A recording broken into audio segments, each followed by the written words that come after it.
সুপ্রিয় বন্ধুগণ, আমি দাঁড়িয়ে রয়েছি চন্দনাইশ উপজেলার হারালা বিল। বিশাল এক বিল। গ্রামীণ জনপদে দেখা যায় এত বড় সেই বিস্তীর্ণ বিলগুলো, বিস্তীর্ণ মাঠ জুড়ে ফসল দেখা যায় একসময়। এবং একটি বেড়িবাঁধের উপর দাঁড়িয়ে রয়েছি। এই বেড়িবাঁধটি মূলত চন্দনাইশ উপজেলা হারালা বিলের একটি হারানো নদী, বড় একটি খাল আমরা দেখাবো। এই খালটি আবার জৈবন ফিরে পাবে সেই ব্যবস্থাই করছে।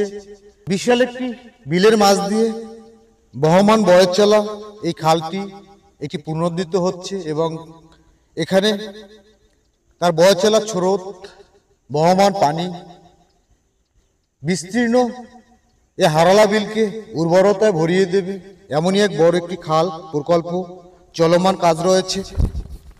হারালা বিলের এই খাল কিংবা নদী আবার পূর্ণ জৈবনা হয়ে স্রোতে বহমান থাকবে।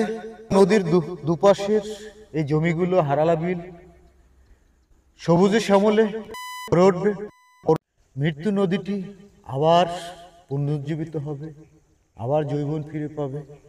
আহ্বান বাংলার নদ নদী খাল বিলগুলো তাদের আপন গতিতে বয়ে চলার সুযোগ দেওয়া উচিত, যেন বাধাগ্রস্ত করা না হয়।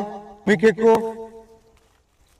কিংবা ভূমিদস্যু যারা রয়েছে তাদের কারণে যেন রূপসী বাংলার, আবহাওয়ান বাংলার নদ নদীগুলো যেন আপন মনে চলতে পারে, তাদের কারণে যেন প্রতিবন্ধকতা তৈরি না হয়, সেই প্রচেষ্টা আমাদের সবসময় করতে হবে।